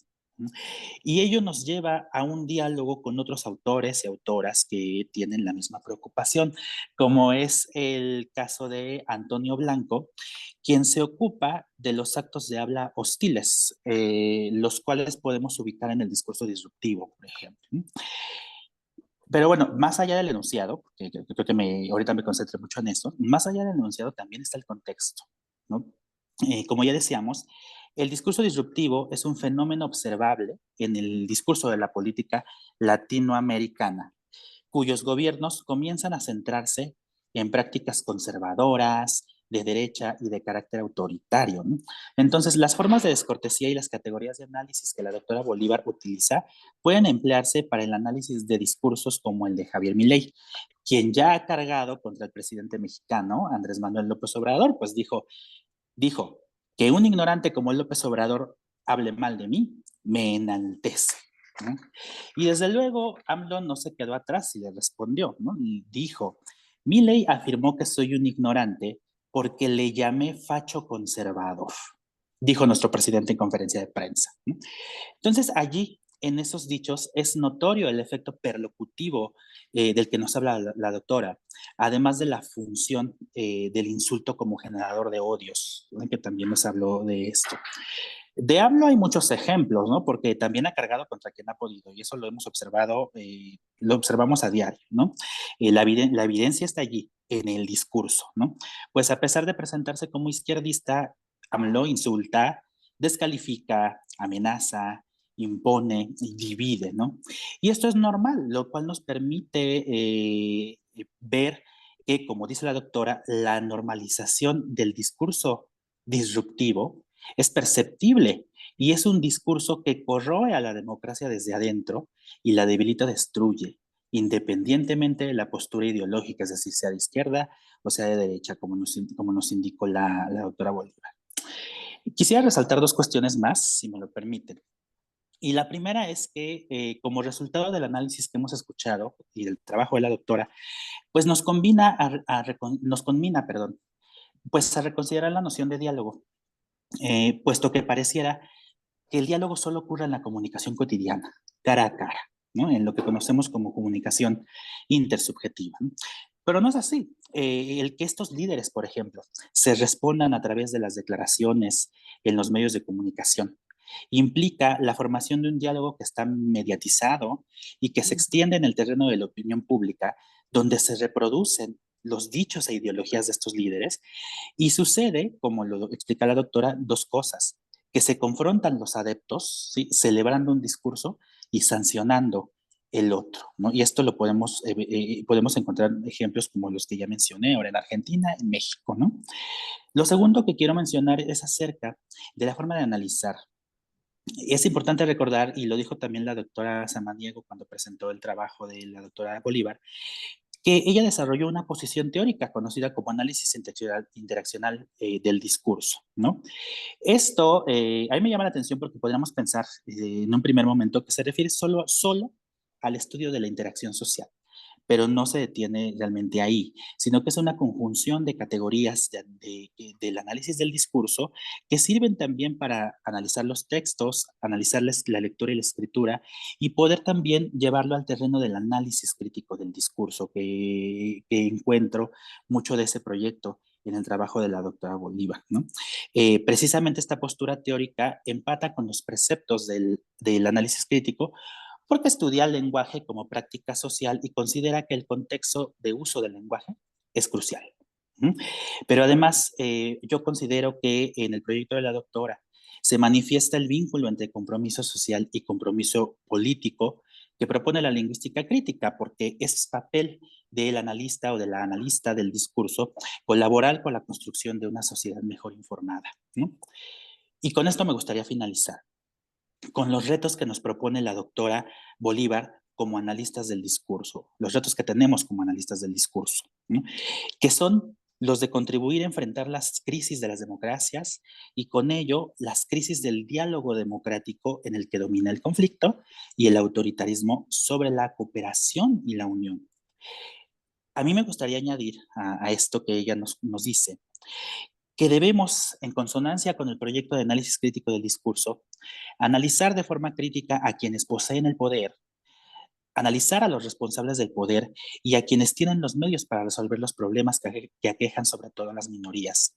Y además hay que dar voz a quienes no la tienen, pero cambiando la noción. Es decir, no hacerlos hablar a través de nosotros o nosotras como investigadoras, ¿no?, sino generar los espacios para que hablen las minorías y todos y todas aquellas afectadas por el poder. Y vemos que el poder pues yace en el lenguaje. Y yo creo, y aquí sí me dirijo a los y las estudiantes de comunicación, que por eso estudiamos comunicación, para identificar los mecanismos del lenguaje, ubicar los mecanismos de dominación que hay en el lenguaje y defendernos de discursos dominantes y crear a su vez discursos de resistencia que, como pretende la doctora Bolívar, nos hagan preservar el diálogo público. Pues eso es lo que tengo, lo que me gustaría anotar. Gracias a la doctora Bolívar por permitirme comentar su trabajo y de nuevo agradezco la invitación para participar en esta plática. Muchas gracias.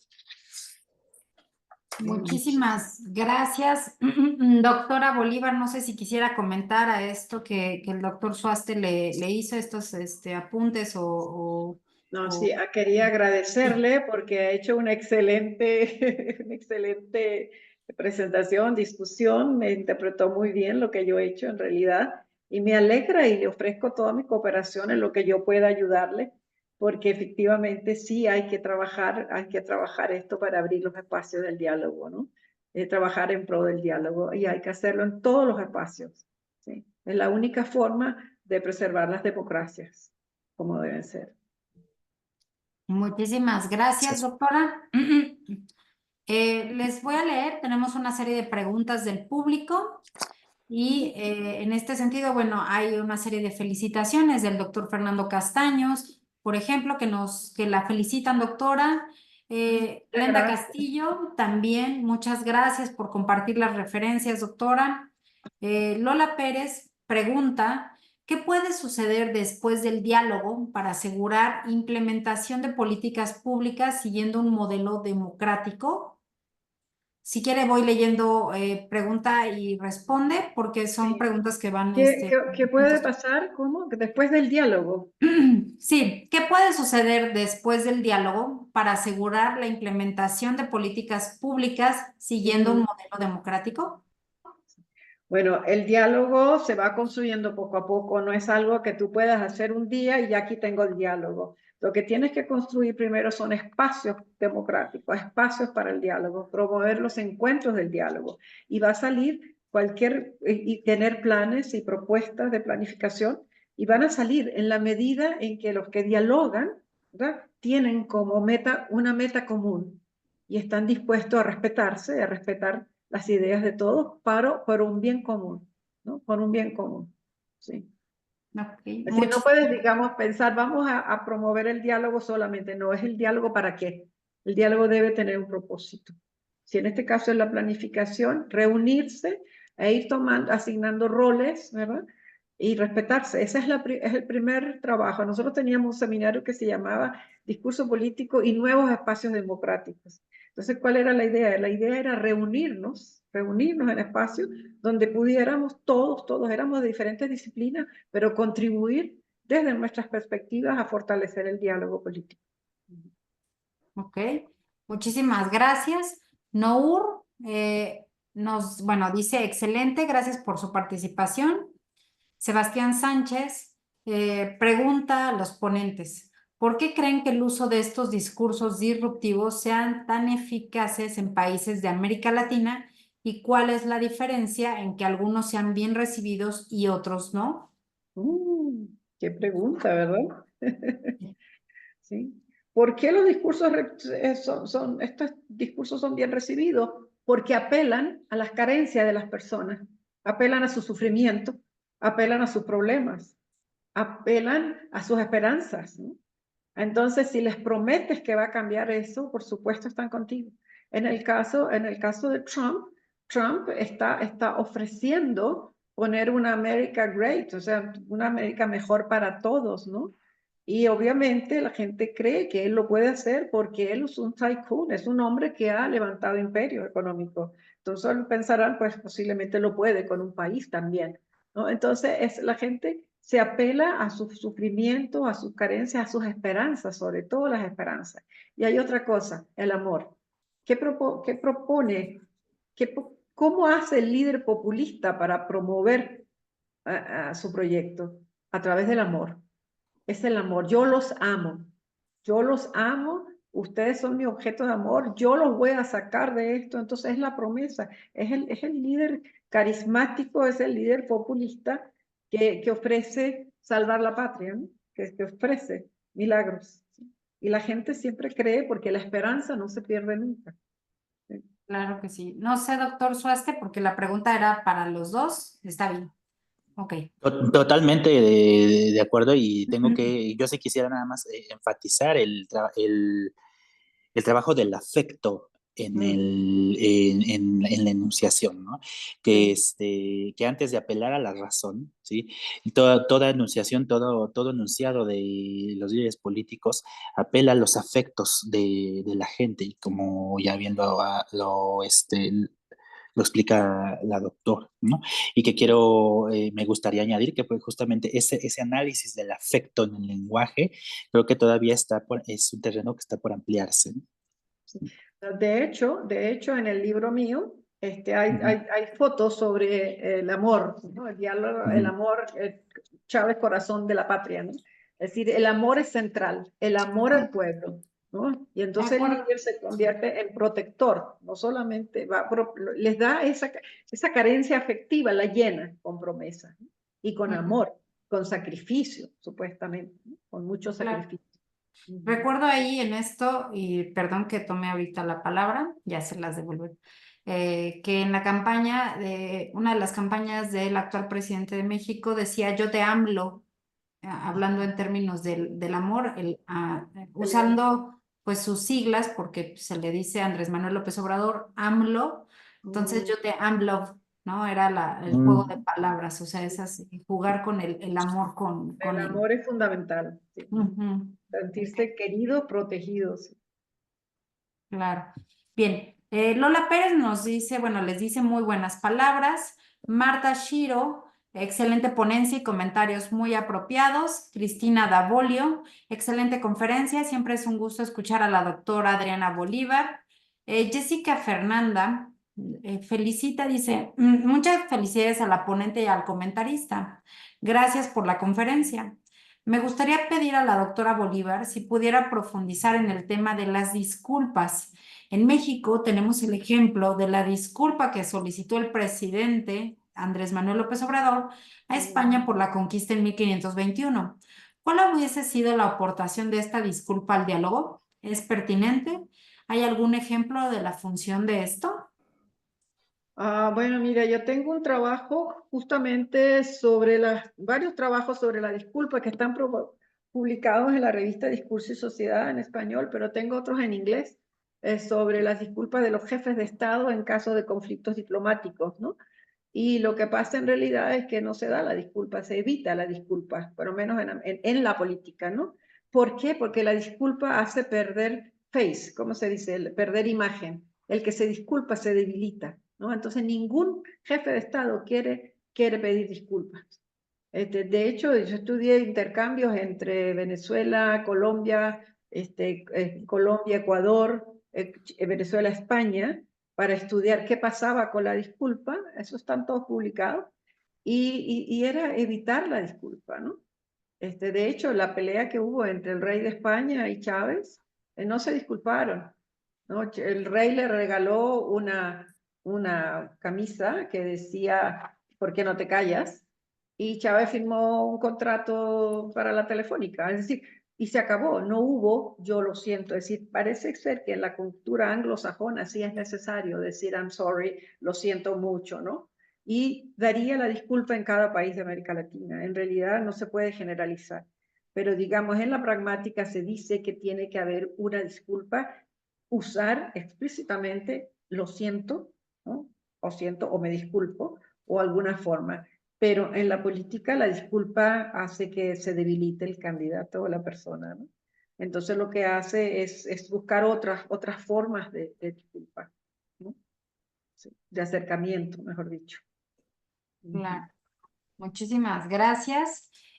Sandra Milena Osorio Monsalve, excelente conferencia la que nos brinda la doctora Bolívar el día de hoy. Muchas gracias.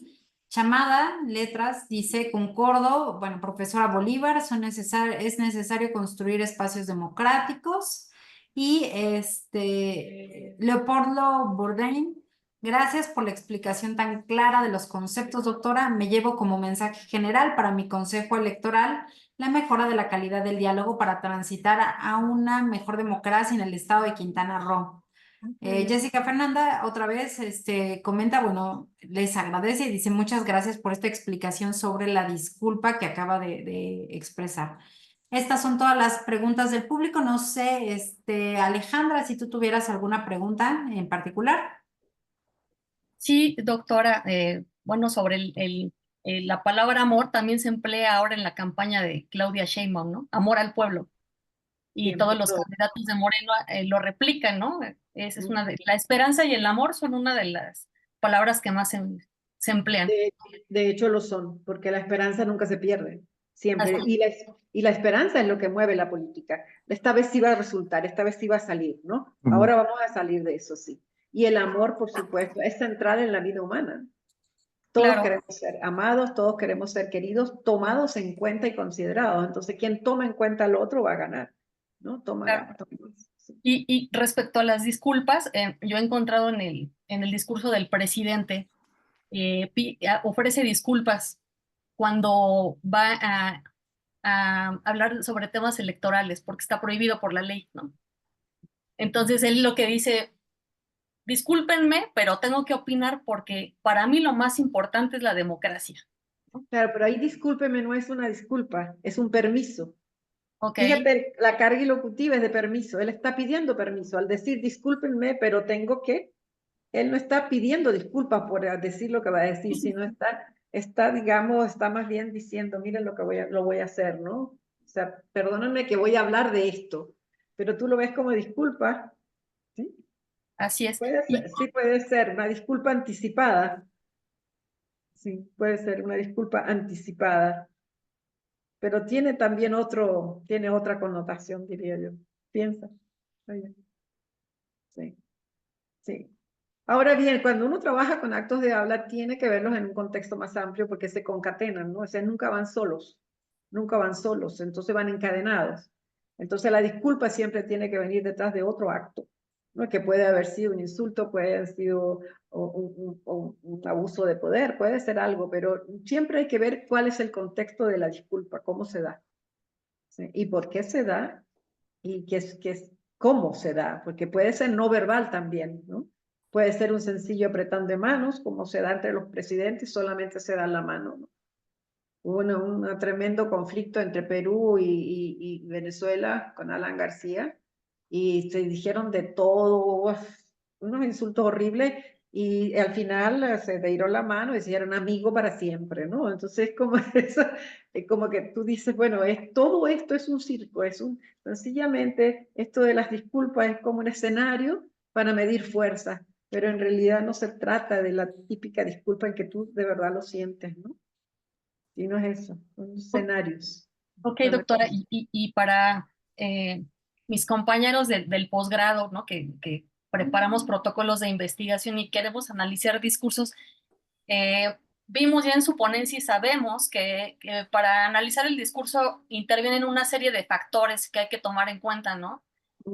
Pero no siempre da tiempo de hacerlo, porque a veces se tienen 2 años para una investigación Es o a cierto, veces 4 años para un doctorado, que es más tiempo, ¿no?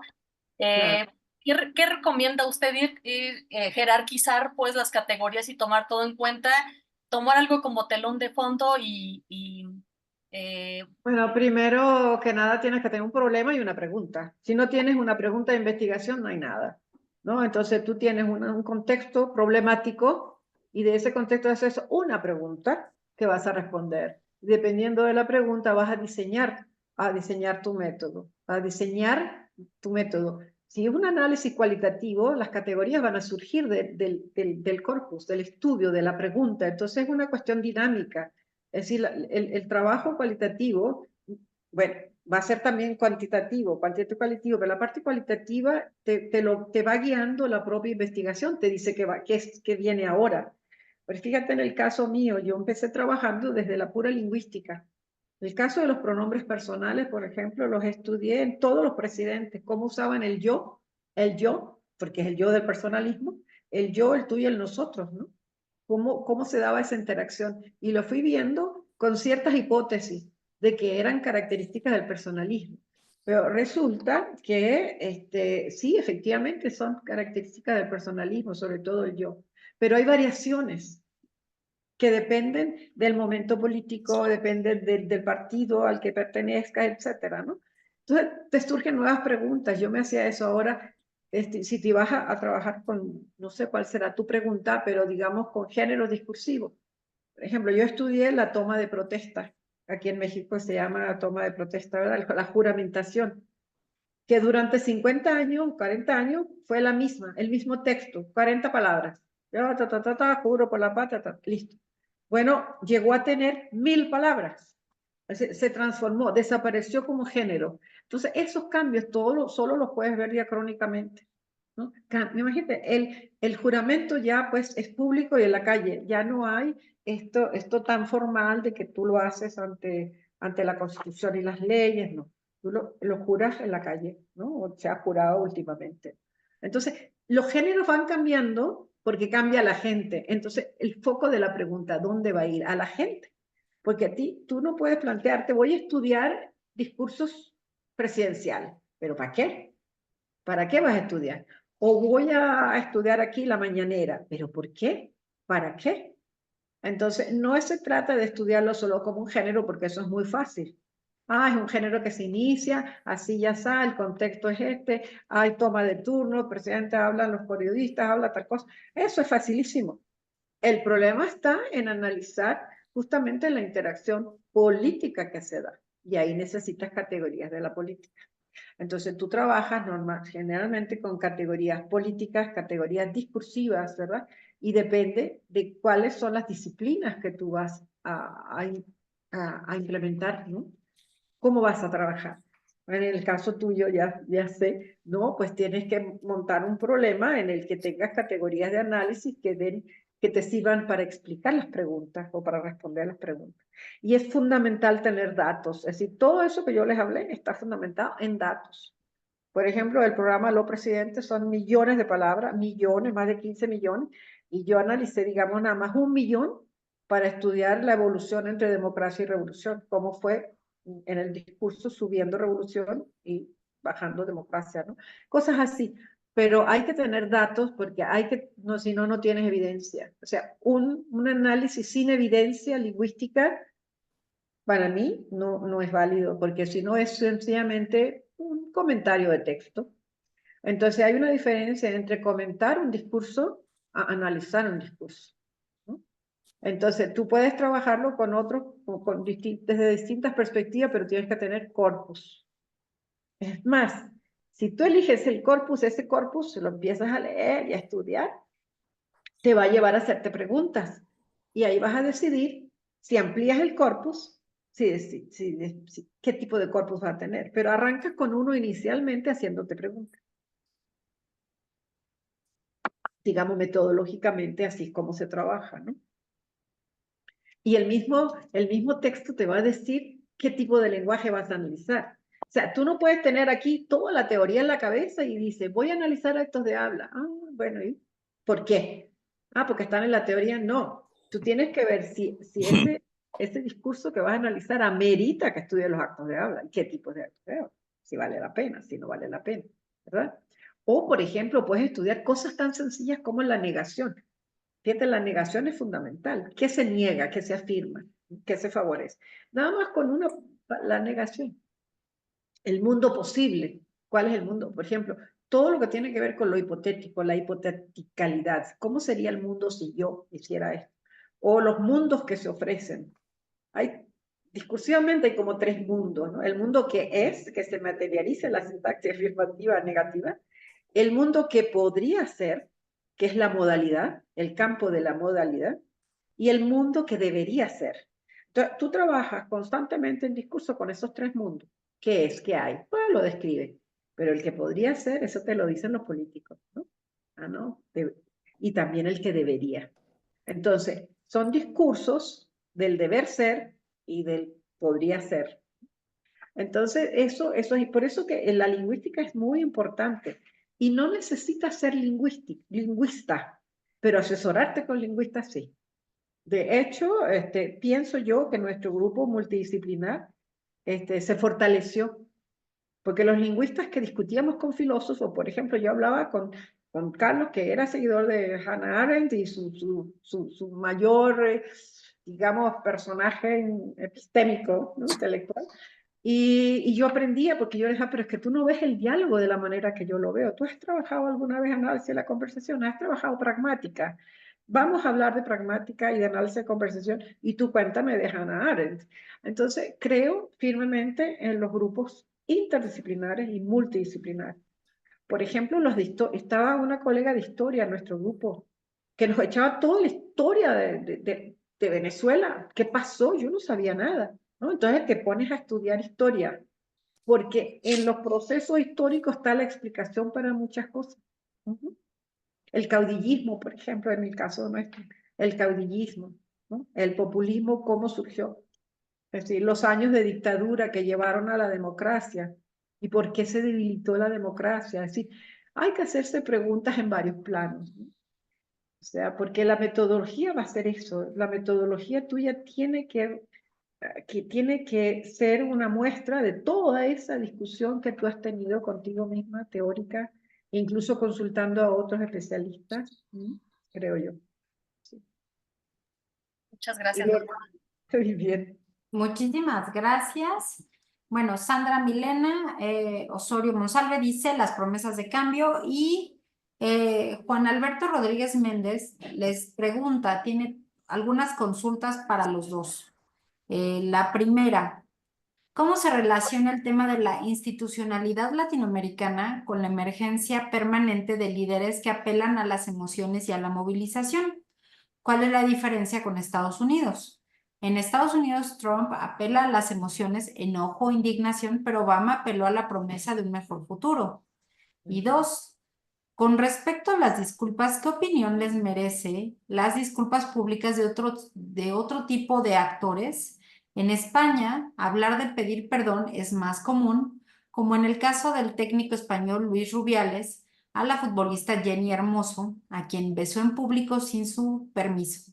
¿Se habla de presentar disculpas o pedir perdón en nuestros contextos? ¿Qué concepto es correcto? Esa es la pregunta que Hay tienen. varias preguntas en una, ¿verdad? Yo no sé Sí, si fueron dos, exactamente. Eric, responde tú, la que quieras. Yo puedo hablar sobre las disculpas. Gracias. Este, bueno, el perdón y las disculpas obedecen, yo creo que, o más bien los podemos detectar en dos vertientes.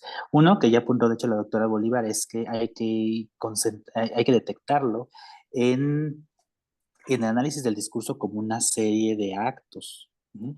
Entonces, siempre recordemos que el acto de habla tiene autonomía sintáctica, pero la mayor eficacia de este acto es cuando lo vemos en su funcionamiento pragmático. ¿Bien? Y entonces cuando vemos esta serie de actos de habla y detectamos categorías como la intención, la intencionalidad, la fuerza ilocutiva, desde luego, y también el espacio físico y el espacio cultural en donde se da, es que podemos determinar si es perdón y si es disculpas. ¿Es pertinente, es más pertinente uno o el otro?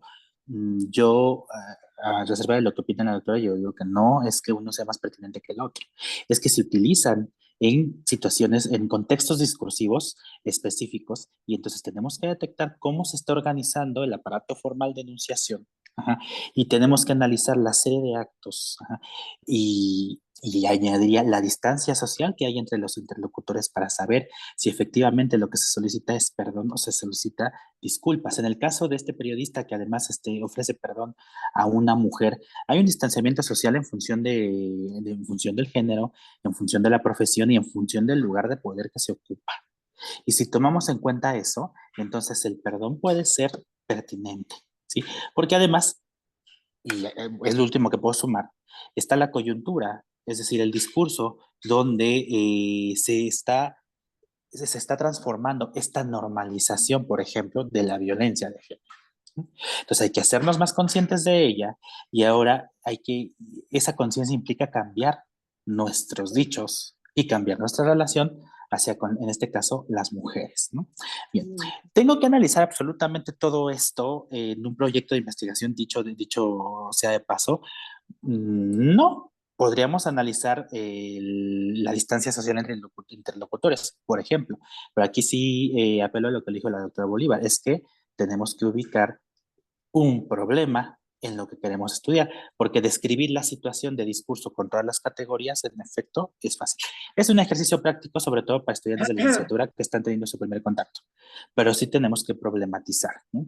Y bueno, no recuerdo bien la primera pregunta, pero mientras tanto le doy la palabra a la doctora Bolívar, por favor.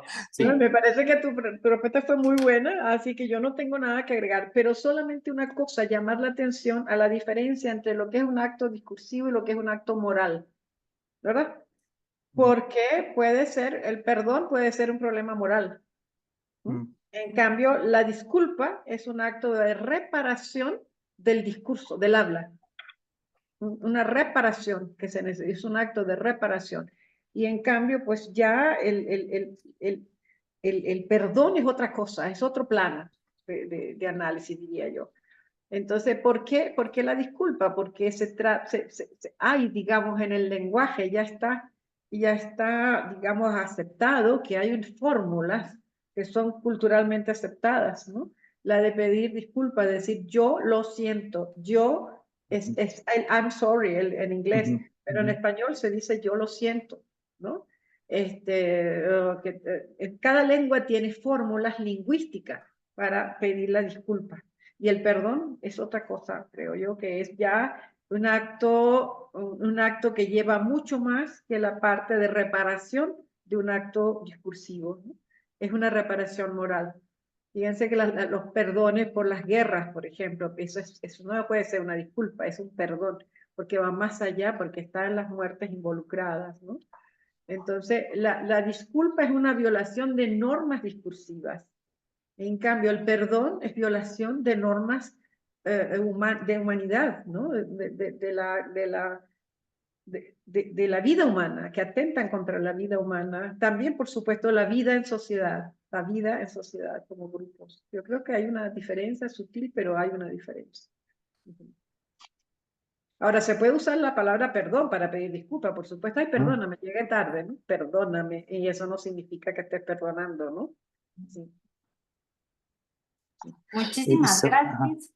La otra pregunta por si quisieran comentar algo, les preguntaba Juan Alberto Rodríguez Méndez, ¿cómo se relaciona el tema de la institucionalidad latinoamericana con la emergencia permanente de líderes que apelan a las emociones y a la movilización? Y hacía en este sentido otra pregunta que decía, ¿cuál es la diferencia con Estados Unidos? Dice, en Estados Unidos Trump apeló a las emociones, apela todavía a las emociones, al enojo, a la indignación, pero Obama apeló a la promesa de un mejor futuro. Sí, no Esa veo es la la pregunta. relación, yo no sé, no veo muy bien la relación con la institucionalidad, ¿no? Y las emociones. Es decir, la institucionalidad es lo que nos permite mantener la democracia, el respeto a las instituciones, ¿verdad? Así lo estoy entendiendo según la pregunta. Y entonces el caso del apelativo a las emociones, wow, creo que hay un límite también, ¿no? Hasta qué emociones se pueden usar y para mantener esa institucionalidad, ¿no? No sé. Por ejemplo, en el caso de insultar con rabia y odio, te puede contribuir a minar esa institucionalidad que es tan importante, ¿no? Mantener las instituciones, porque si no hay instituciones, pues no hay democracia. Entonces, ¿qué pasa entre Obama y Trump, ¿no? Bueno, son estilos diferentes, son estilos distintos. Así que es así. Pero creo que no me quedó muy clara la pregunta, ¿no? En todo caso, creo que depende también de la fortaleza de las instituciones. Las instituciones norteamericanas son más sólidas aparentemente que las nuestras. Justamente el problema en América Latina es la debilidad de las instituciones, que están siempre en peligro de no estar. Entonces, nos estamos ante una cultura en que sí las instituciones han funcionado, hasta ahora funcionan, ¿no? En cambio, en el caso nuestro, ¿no?